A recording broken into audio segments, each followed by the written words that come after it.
Greetings and salutations, this is Jason Silverain and thank you for joining me for Chapter 4 of Rakenzarn Frontier Story. Now, just to recap, we've got a new party member, we also have some new classes. We now have the Knight and the Machiner. The Knight being a great sword user and slightly more defensive, and the Machiner being a stasis element and thunder user. Now, plot-wise, we've rescued people from our own multiverse. We've had a few issues with people discovering what's happening with rifts opening.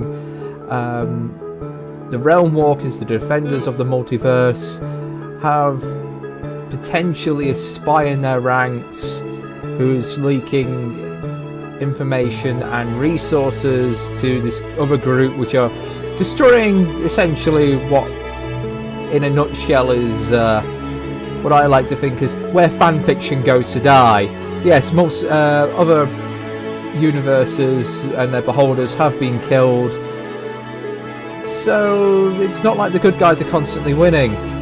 Now I need to go and investigate the high magic room and get myself scanned and looked over, but right now I'm just having a look round in this area, which I didn't previously get to look around before. So that's dorms.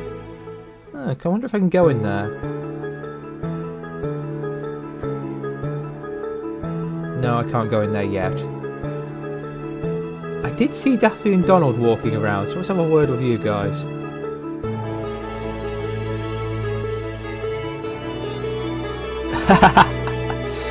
No, I'm not going to take yours, Daffy.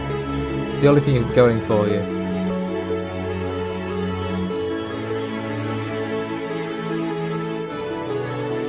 Now, I do apologise that throughout this series I have been a little bit more quiet than usual.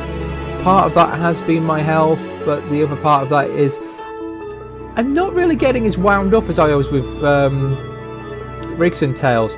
I'm actually enjoying Frontier Story a lot, and sometimes I get so wrapped up in the game I end up being a little quiet.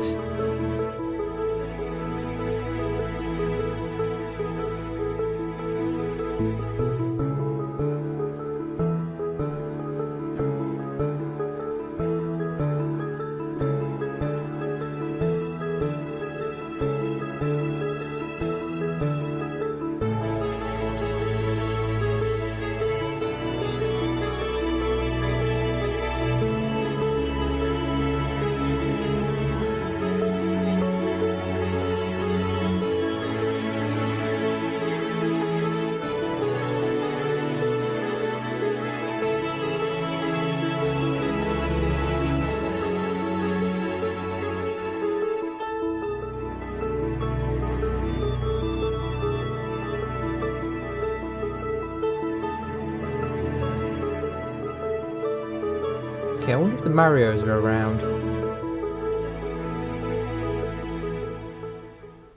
I want to see if they see anything new. Now, I was certain one of them was in this area. Or, I was certain, but he doesn't seem to be here anymore. Fair enough. So it looks like we're just off to go get ourselves examined in the magical buildings.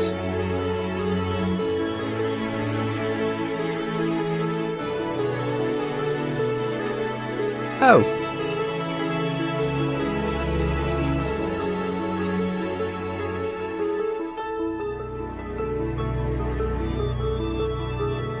But plot says I come here. Well, I guess this was relatively short. Perhaps Chapter 4 hasn't had any more done on it other than this brief intro. A part of me does think the design of the world here is a bit weird. I mean, it feels like I'm on like a space station, but the fact they're separate buildings rather than just little side rooms is a little unusual.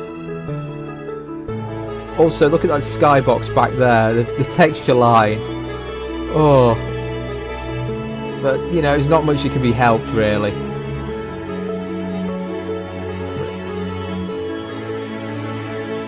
Yeah, it's like slap bang in the middle of the thing. Unfortunately, the picture's just not wide enough for the background. Now what I'd imagine would be doors, just like door there, door here in the corridor, maybe with symbols next to them, like rather than like separate buildings. But that's just me. I mean, maybe, this seems a bit more civil, but it's such a small area. I mean, there we go, I've already looped back to the stores.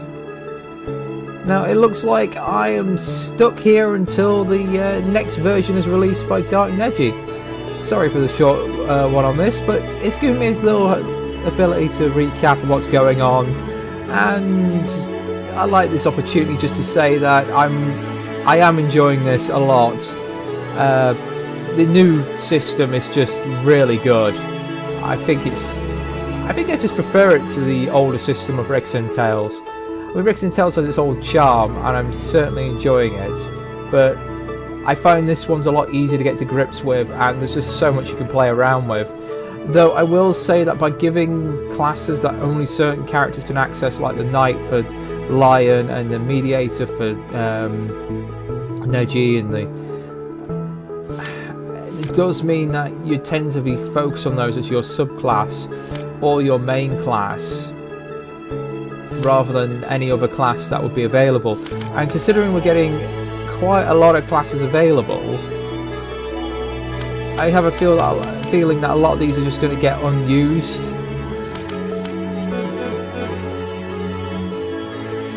But the sprite work's been nice, the music's worked well. I do like the new conversation pieces in the combat, which aren't just make a choice,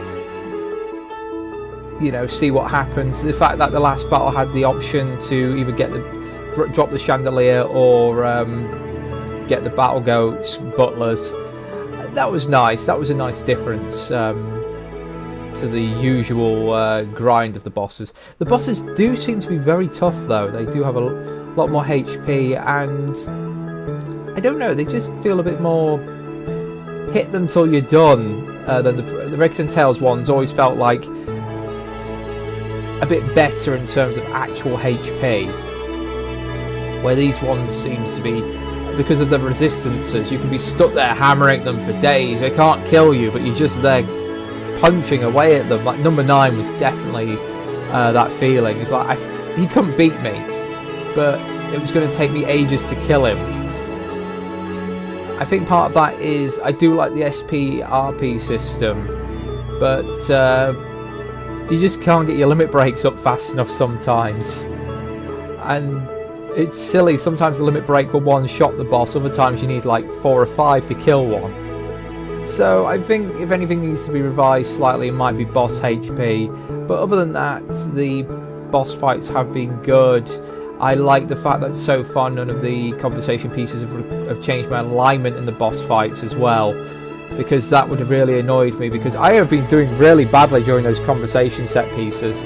I keep choosing the wrong option and buffing the boss, unlike Rigs and Tales where it was very obvious what was the right choice. I think this time it's a lot less obvious. So I think that's all I've really got to say on feedback so far.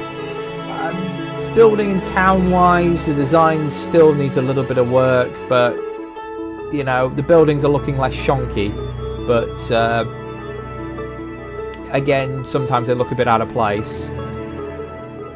I mean, the destroyed town in the Fire Emblem world definitely looked like the elf town in Rigs and Tales, where it's just copy-paste box, but you know, it was forgivable.